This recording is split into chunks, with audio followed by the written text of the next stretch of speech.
Bongbong Marcos. Aminado naman si dating Senate President Vicente Sotto na marahil ang pagiging stricto niya ang dahilan kaya ayaw sa kanya ng ilang mga kapwa senador.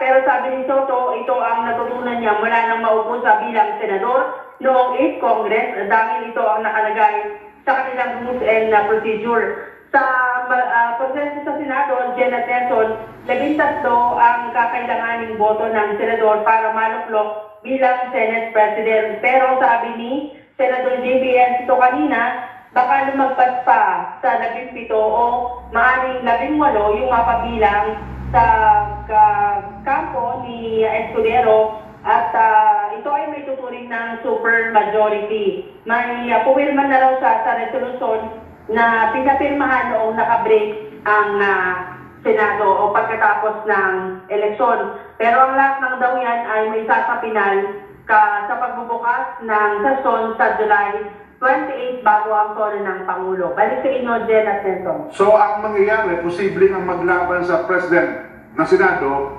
ay Cheese at saka Tito Sen. Tama? May? Dalawa na lang yung malinaw na kandidato, Jen at Nelson. Ayun. So silang dalawa ng alam, Cheese at saka Tito Sen. Tama. Ayun. So kung, di ba usually ang ginagawa niya kung sino ang second highest vote, siya ang magiging minority leader. Oo, dyan ang mukhang hindi nalalaban si Senator Rincio Hontiveros dahil yung kanyang mga ikinampanya pala, pinagpamalaki niya na yung dalawa mapabilang Oo. sa minority bloc na sina Senator Kiko Pangilinan at Pamakino, mukhang sumama na rin doon sa super majority bloc. So sa majority pala, hindi pala sa minority sumama? Hindi sila nasama kasi meron silang hinihinging chairmanship ng mga komite. Yun daw yung mga inalok para dun sa susuporta sa bagong Senate President. Pero sabi ni Migs kahapon sa kanyang press con, meron daw bagong komite, Slap Soil Committee. Ano ba yun? Slap Soil?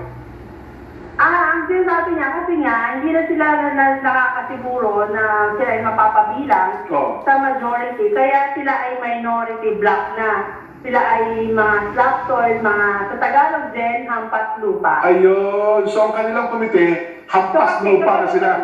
Wala kang komite din. Wala ka na rin chairmanship, wala kang komite. Pero pag minority ka, pwede ka kasi pumunta sa lahat ng committee hearing, sa lahat ng mga proceedings. Anong nangyari? Bakit siya iniwanan ng kanyang majority leader na si Joel Villanueva? Yun ang hindi natin masiguro, Jen. Meron yata silang personal, hindi natin matiyak yan. Pero, oo. Pero friends pa rin ba? Pero friends pa rin ba sila ni Joel? Ano? Kaibigan pa sila ni Joel, Senador Joel. Ang sabi niya kanina, nagpa-interview sa amin, Senmate, ang kaibigan niya ay si Sen JV. Pero kabilang ko sa seatmate block, si Sen Joel, si Sen Win, si Sen JV. Nawala na si Sen Angara, saka si Sen Nancy. Ayun, kasi ang kanyang majority leader dati, di ba, si Joel Villanueva, di ba?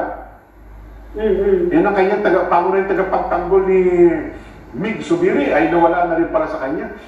Pero anyway... Kasi sabi din, sa politika, walang permanenteng kaibigan. Nagtataka nga ako kay Senator Migs. Parang nagtataka pa siya. Alam din naman niya yun, di ba? Ano yun? Sabi ko sa kanya, huwag na dapat siya magtaka kasi alam naman niya yun, di ba? Ni Senator Mig Subiri. Tama na yun din. Diyan nga umamin din na sa politika talaga, hindi mo talaga, minsan hindi mo masasabing kaibigan mo, pagtataksilan ka.